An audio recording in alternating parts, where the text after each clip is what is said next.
Di sesi kali ini kita masuk ke part 6 atau bagian ke-6 dari bedah buku 7 kebiasaan manusia yang efektif. Semakin masuk, semakin menarik, teman-teman. Prinsip pertumbuhan dan perubahan.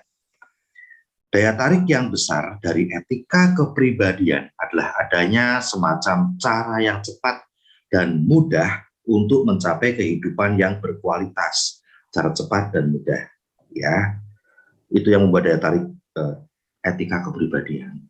Tips untuk cara untuk gitu ya, efektivitas pribadi dan hubungan yang kaya dan mendalam dengan orang lain tanpa menjalani proses alamiah berupa kerja dan pertumbuhan yang memungkinkan terjadinya itu semuanya.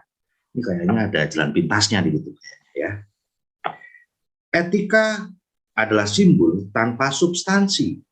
Ia adalah skema menjadi kaya dengan cepat, yang menjanjikan kekayaan tanpa kerja. Dan hal ini mungkin kelihatannya dapat berhasil, tapi tetap hanya berupa skema saja.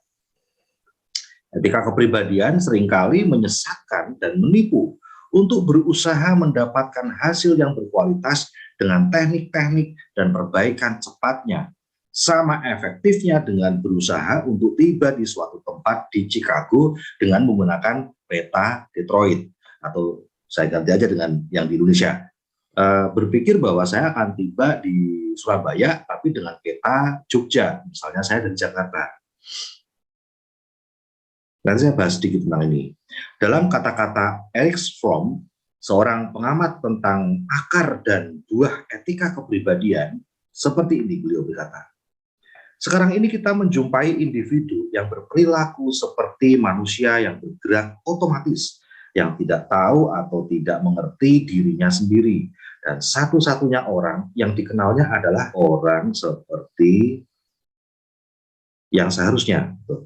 Yang obrolan tanpa maknanya menggantikan percakapan yang komunikatif. Yang senyum sintetisnya menggantikan tawa yang asli, dan yang perasaan putus asanya menggantikan rasa nyeri yang asli. Dua pernyataan dapat disampaikan sehubungan dengan individu ini. Satu adalah bahwa ia menderita kerusakan spontanitas dan individualitas yang kelihatannya tidak dapat disembuhkan. Sekaligus dapat dikatakan bahwa ia pada dasarnya tidak berbeda dengan jutaan orang seperti kita yang berjalan di muka bumi. Jadi memang ya, salah satu yang agak diprihatinkan oleh orang-orang yang mengerti tentang etika karakter adalah bergesernya hal utama karakter ini dari yang utama menjadi dikesampingkan dan berubah menjadi etika kepribadian. Cara cepat. Bukan itu keliru, tapi seharusnya itu bukan menjadi intinya. Nah, sekarang kebanyakan orang-orang tidak mengerti tentang menjalankan sebuah usaha, sebuah bisnis dari sisi karakternya dulu, atau dari sisi prinsip-prinsipnya, atau dari nilai-nilainya dulu, tapi mereka ujuk-ujuk langsung dikenalkan dengan cara-cara tepat, teknik-teknik cepat, tanpa mengerti dulu intinya kenapa dia jalankan usaha ini. Seperti halnya sekarang saya juga karena membaca lagi dan membedah lagi buku ini, saya juga sudah mulai merubah beberapa hal dalam diri saya. Misalnya seperti ketika saya ngasih komen yang biasanya pakai stiker-stiker ya, sekarang saya lebih seneng, atau bukan lebih seneng, sekarang saya kembali lagi menjadi komen tulisan. Misalnya, wow luar biasa, semangat, saya tulis. Ya, kemudian jempol-jempol-jempol.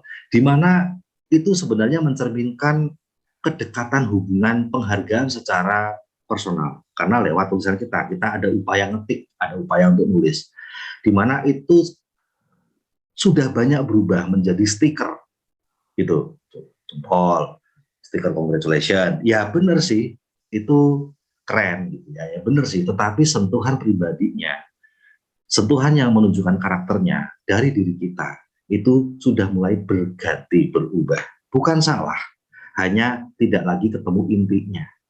Hal-hal ringan seperti itulah teman-teman ya. Oke, kita lanjutkan lagi. Pada semua tahap kehidupan terjadi urutan pertumbuhan dan perkembangan. Urutan. Ya. Seorang anak belajar untuk berguling, duduk, merangkak, dan kemudian berjalan dan berlari. Tiap tahap selalu penting dan masing-masing membutuhkan waktu. Tidak ada tahap yang dapat dilewati begitu saja. Hal ini pun berlaku dalam semua fase kehidupan, dalam semua tingkat perkembangan, entah itu belajar bermain piano atau berkomunikasi secara efektif dengan rekan sekerja atau jalankan usaha TNC. Betul. Hal ini berlaku pula bagi individu, perkawinan, keluarga, dan dalam organisasi. Mudah bagi kita untuk memahami dan menerima fakta atau prinsip dari proses ini secara fisikal. Tetapi untuk memahaminya secara emosional dalam hubungan manusia dan bahkan pada watak pribadi menjadi kurang lazim dan lebih sulit. Walaupun kita dapat memahaminya untuk menerima dan hidup selaras dengannya, bahkan lebih tidak biasa dan lebih sulit lagi. Akibatnya, kita kadang-kadang mencari jalan pintas, berharap dapat melompat beberapa langkah penting untuk menghemat waktu dan tenaga dan tetap meraih hasil yang diinginkan. Itu sebabnya saat ini dalam dunia usaha itu lebih cepat orang mengeluh. Kenapa kok bisnis saya kok belum jalan? Kenapa kok prospek nolak saya? Kenapa kok saya susah ngadepi downline? Kenapa bla bla bla bla bla. Karena ketika dia menjalankan usaha ini, dia tidak mempelajari dulu tentang mengembangkan pertumbuhan dalam dirinya, membangun komunikasi dengan orang lain, mengasah karakternya. Tidak, itu tidak dia pedulikan. Yang penting cuma langsung teknik. Gimana cari downline? Prospecting, tambah pertemanan, tambah pertemanan. Nah, terus nanti ngomong apa? Ngomong apa? Oh, ngomong gini, ngomong gini. Lalu kenalkan sama upline. Oh ya wes, diajak kenal sama upline. Dan dia sendiri dalam proses itu, dalam proses membangun bisnis ini, tidak menumbuhkan dirinya. Dia tidak mengembangkan kedisiplinan, belajar disiplin nih, misalnya hadir di setiap pertemuan, rajin baca buku, rajin baca, denger netpi. Enggak, dia enggak melihat itu hal yang penting. Dia tidak membangun karakter komitmen, ya, dia tidak membangun karakter untuk kerendahan hati, kerja keras, dan sebagainya. Tidak, dia merasa itu nggak penting. Yang penting teknik. Caranya gimana? Aku kepengen segera jadi bintang 8 nih. Aku kepengen segera punya bonus 20 juta per bulan nih. Oh gitu. Oh punya 4 kaki. Oh jadi CP nih. Nanti urus ini 4 kaki ini CP gua royal. Oh itu. Nah ketika dia menghadapi prosesnya dan ternyata ada penolakan, lalu kemudian ada yang mundur, ada kendala seperti produk telat, kemudian ada orang mentertawakan dia nggak siap dengan itu. Itu sama seperti seseorang yang belum punya kesiapan menikah, kedewasaan secara ekonomi, secara usia, secara pengalaman dan kemandirian, serta kesaling kerjasama, dia belum siap dengan itu. Pokoknya asal nikah. Ya sehingga terjadi banyak percekcokan, pertikaian, dan kefrustasian. Nah, berbeda sekali dengan jika kita membangun usaha TNC ini, tetapi kita selaras dengan pertumbuhan dalam diri kita. Sambil kita jalankan usaha ini, sambil kita prospecting, kita cari downline. Tetapi kita juga tahu pentingnya menumbuhkan mental pengusaha. Kita juga tahu pentingnya membangun impian, pentingnya kita mengasah kedisiplinan. Ya, dengerin Neti itu akan mengasah mental kita, pemahaman kita, kedewasaan kita. Begitu pula membaca buku. Nah, jika kita menekankan tentang pentingnya hal ini, maka itu kalau diibaratkan adalah ketika kita menikah, kita sebenarnya sudah punya level kemandirian yang lebih baik. Kita sudah punya kematangan emosional, kedewasaan, ekonomi yang lebih baik. Sehingga kita siap untuk melangkah ke jenjang kehidupan berikutnya. Kurang lebih seperti itu, teman-teman. Apakah berpikir positif saja memungkinkan Anda bersaing secara efektif melawan seorang profesional? Apakah hanya dengan berpikir positif, ayo, kamu bisa, Jika kamu yakin bisa, kamu pasti bisa. Ayo semangat. Nah, itu kan berpikir positif, ya. Etika kepribadian. Apakah hanya dengan itu? Namun tanpa disertai pertumbuhan karakter secara alami, terus kita akan bisa gitu? Ya mudah patah, teman-teman. Jadi bukannya kita tuh nggak bakat sukses, tetapi kita itu tidak mau melewati proses alami, di mana ada pertumbuhan pertumbuhan karakter yang harus kita tingkatkan juga. Bagaimana jika Anda ingin membuat teman Anda percaya bahwa Anda dapat bermain piano pada tingkat konser, sementara kemampuan Anda yang sebenarnya hanyalah tingkat pemula? Jawabannya jelas, sama sekali tidak memungkinkan untuk melanggar, mengabaikan, atau memintas proses perkembangan ini. Hal tersebut berlawanan dengan alam, ya, dengan proses tabur tuai maksudnya, dan menggunakan jalan pintas seperti ini hanya mengakibatkan kekecewaan dan frustasi. Gitu ya, akhirnya mikir-mikir, kayaknya aku nggak bakat deh. Padahal orang lain juga ditolak. Kayaknya aku nggak bakat deh. Padahal orang lain juga belum dapat deh. Kayaknya aku nggak bakat deh. Padahal orang lain juga ditinggal upline. Kayaknya aku nggak bakat deh. Padahal orang lain juga ditinggal downline-nya ada pergi. Tetapi masalahnya orang lain lebih punya kedewasaan karena dia mau belajar, dia mau membaca, dia mau hadir di acara-acara pertemuan bersama orang yang sukses, dia mau dengerin Neti, dia mau melalui proses itu yang secara alami itu menumbuhkan kedewasaan mentalnya gitu. Sementara yang satu lagi yang frustasi tadi, walaupun mengalami masalah yang sama, tetapi dia masih anak-anak, kekanak-kanakan mentalitasnya, jika dia langsung berpikir gue nggak bakat, gitu ya. Nah itu loh teman-teman, ya, berpikir positif saja itu nggak cukup, ya, harus disertai dengan kedewasaan. Seandainya saya berada pada tingkat 2 dalam bidang apapun dan ingin pindah ke tingkat 5, saya harus lebih dahulu mengambil langkah ke tingkat 3.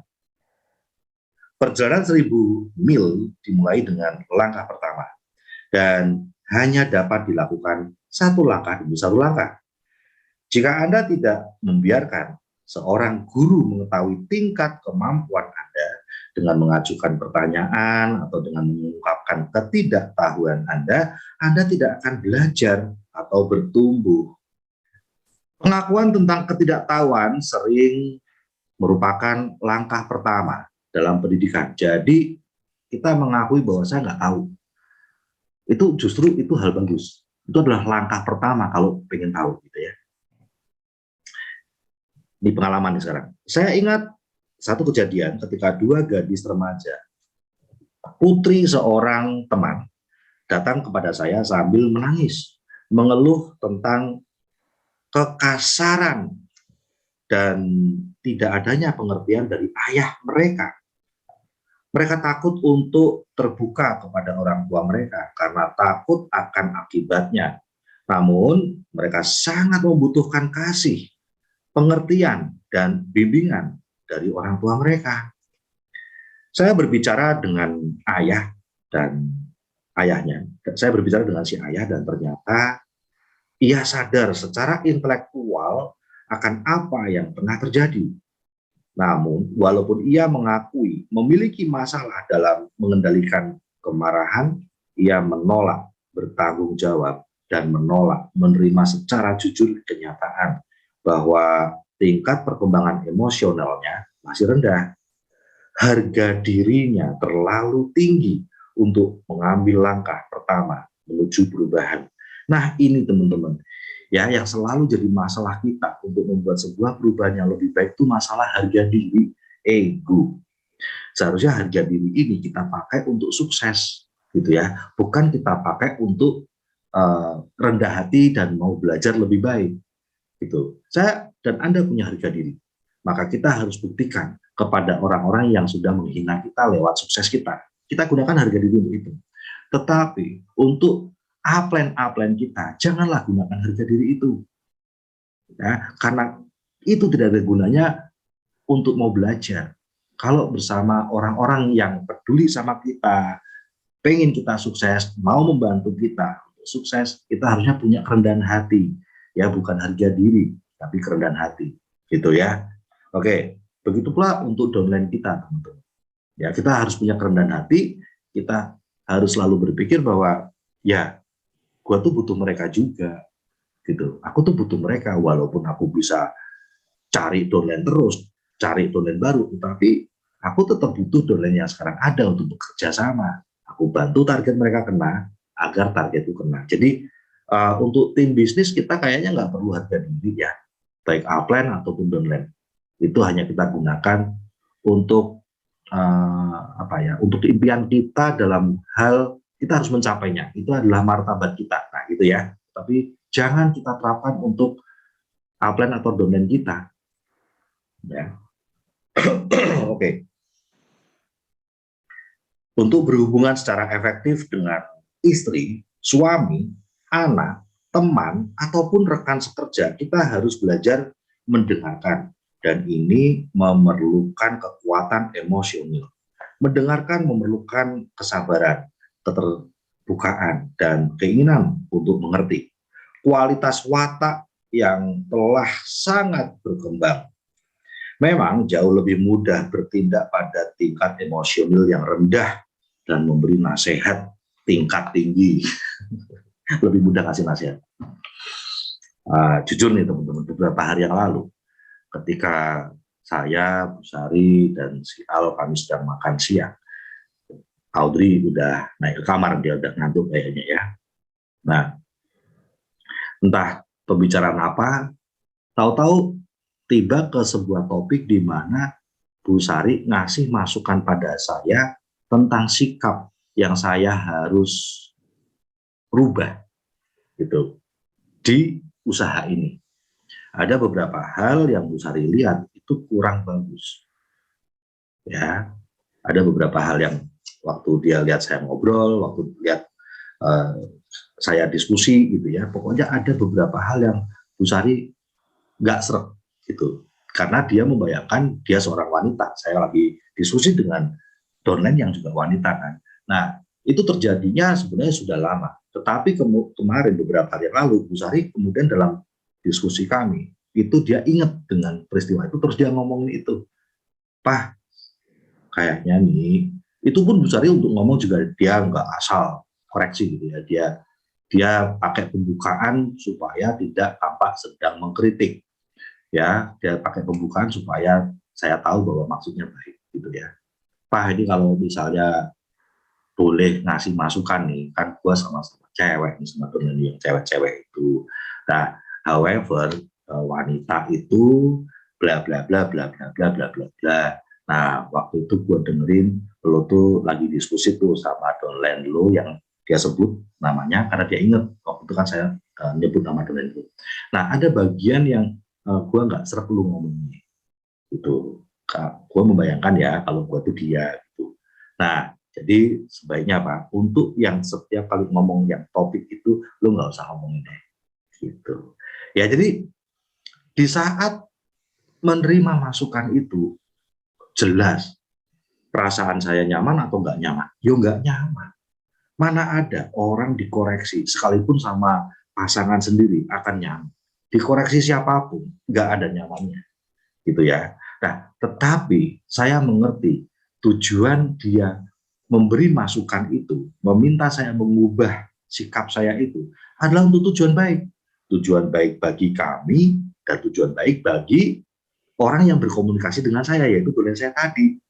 Tentu saja saya harus punya kerendahan hati agar saya bisa memahami lebih dalam daripada bahwa itu sekedar kritik. Tidak, itu adalah untuk membuat semua menjadi lebih baik dari sebelumnya. Kita bahkan dapat menipu diri sendiri, namun saya percaya bahwa kita mengetahui isi hati kita yang sebenarnya. Dan saya kira begitu pula mereka yang hidup dan bekerja bersama kita. Saya sering melihat akibat dari upaya jalan pintas pada proses alami pertumbuhan dalam dunia bisnis, di mana para eksekutif berusaha membeli tanda kutip sebuah budaya baru dengan produktivitas, kualitas, semangat kerja, dan pelayanan pelanggan yang meningkat dengan gaya bicara yang kuat, latihan senyum, dan campur tangan luar. Akan tetapi, mereka mengabaikan iklim rendahnya kepercayaan yang ditimbulkan oleh manipulasi seperti itu. Ketika cara-cara ini tidak berhasil, mereka mencari teknik-teknik etika kepribadian lain yang akan berhasil, selalu mengabaikan dan melanggar prinsip dan proses alami yang menjadi dasar bagi budaya kepercayaan tingkat tinggi. Saya ingat, saya pernah melanggar prinsip ini sebagai ayah bertahun-tahun yang lalu. Suatu hari saya pulang untuk merayakan pesta ulang tahun putri saya yang ketiga. Saya melihat dia di sudut ruang depan, menggenggam semua hadiahnya dan tidak bersedia membiarkan anak-anak lain bermain dengan hadiah yang diperolehnya itu. Hal pertama yang saya lihat adalah para orang tua dalam ruangan melihat peragaan egois ini.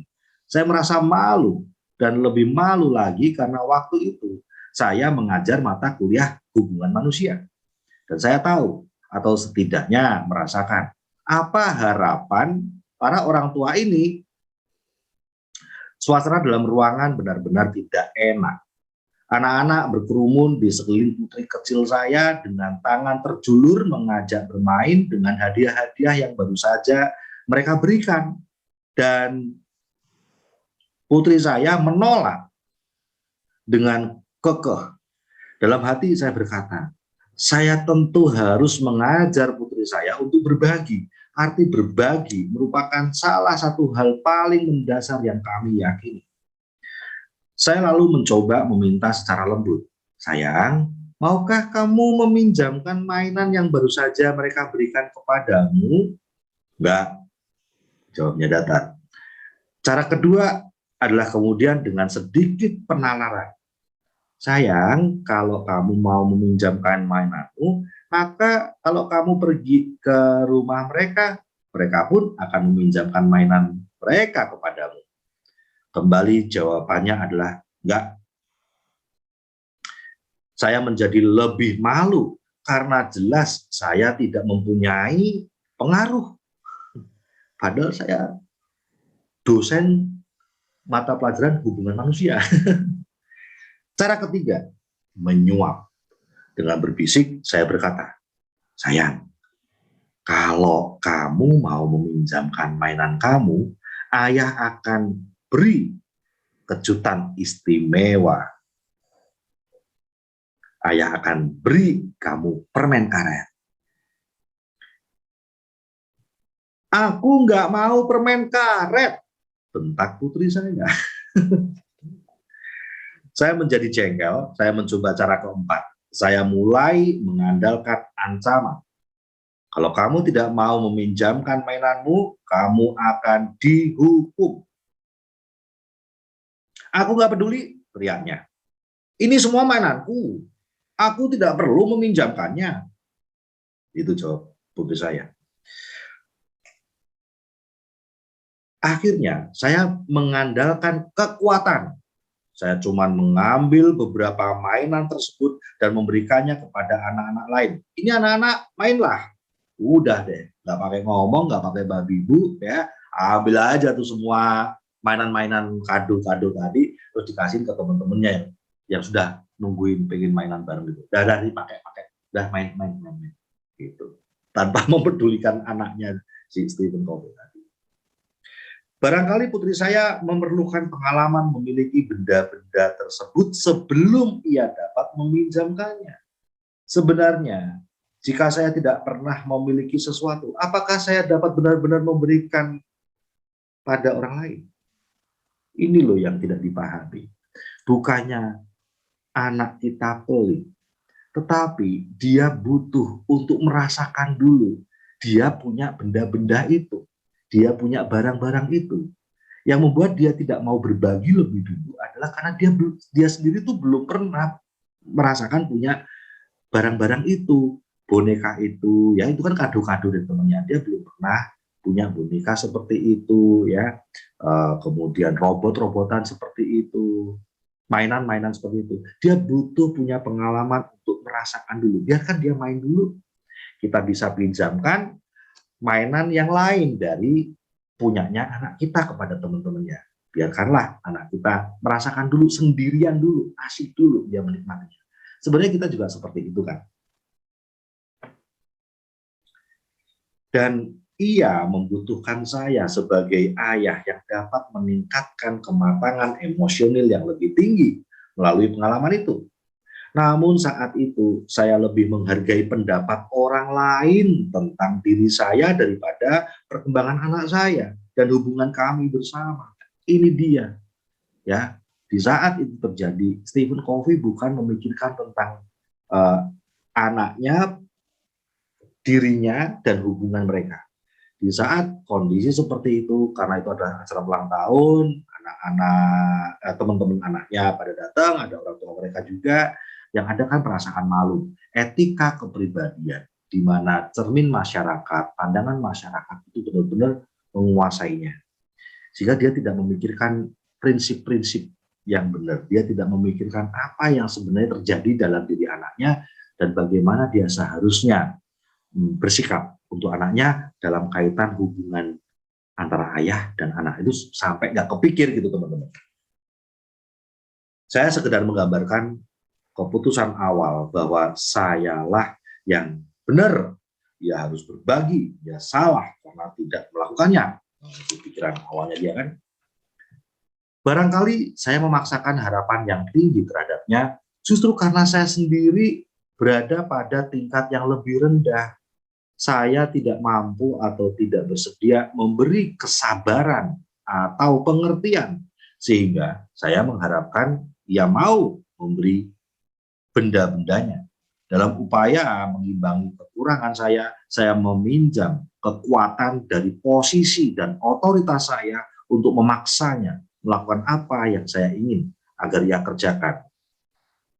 Ketika kita sebagai atlet tidak tahu bagaimana berhubungan yang baik dan efektif dengan downline, walaupun kita itu kan sama-sama manusia ya, maka ketidaktahuan ini, kurang pahaman hubungan yang saling menghargai ini membuat kita menggunakan otoritas jabatan kita.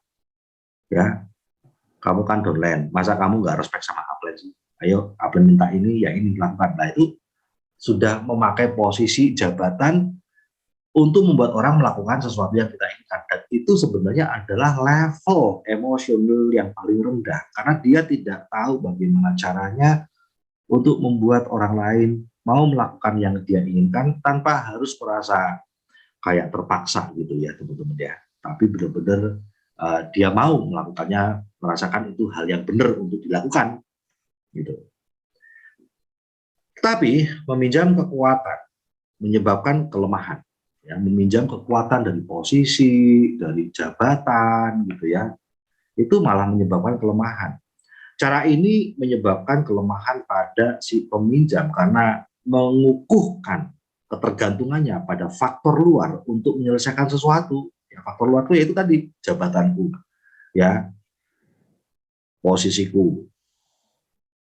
Cara ini menyebabkan kelemahan pada orang yang dipaksa untuk patuh, menghalangi perkembangan penalaran, pertumbuhan, dan disiplin internal yang mandiri.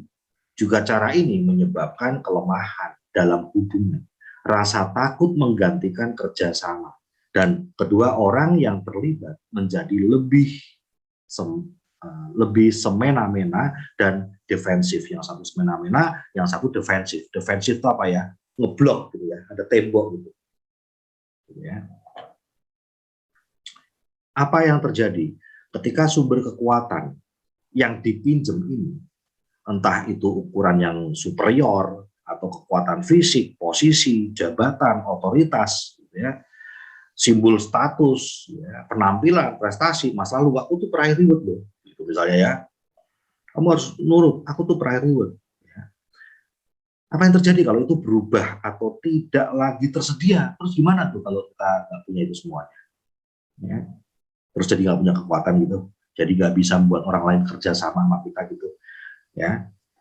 Seandainya saya waktu itu lebih matang, saya dapat mengandalkan kekuatan intrinsik saya sendiri, pengertian saya tentang berbagi dan pertumbuhan, dan kapasitas saya untuk mengasihi dan mengasuh, dan membiarkan putri saya membuat pilihan bebas mengenai apakah ia ingin berbagi atau tidak.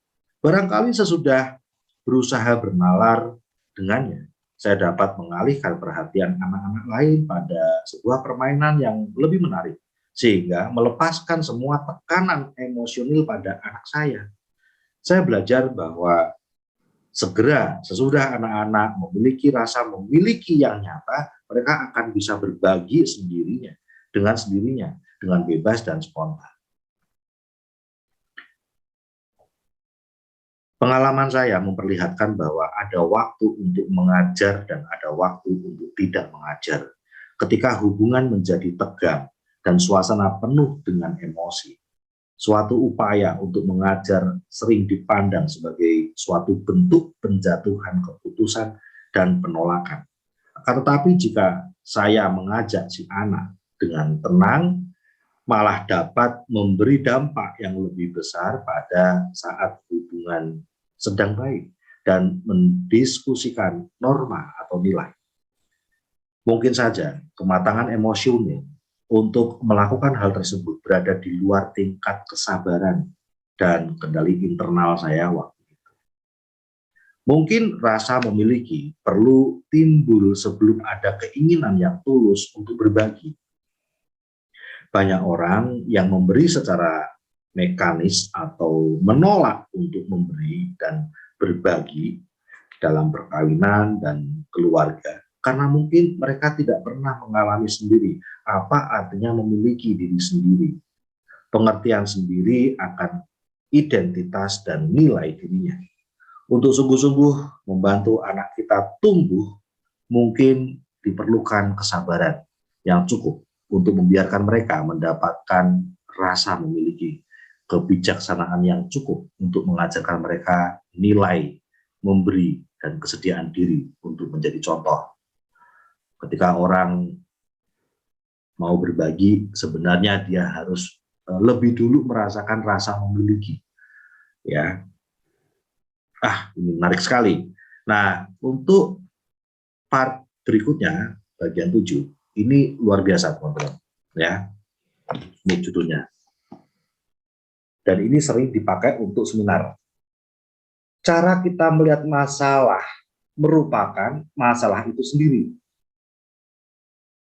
Ya, jadi masalah itu bukan masalahnya, tapi masalah yang sebenarnya adalah cara kita melihat masalahnya. Nah, ini nanti akan kita bahas di bagian ke-7.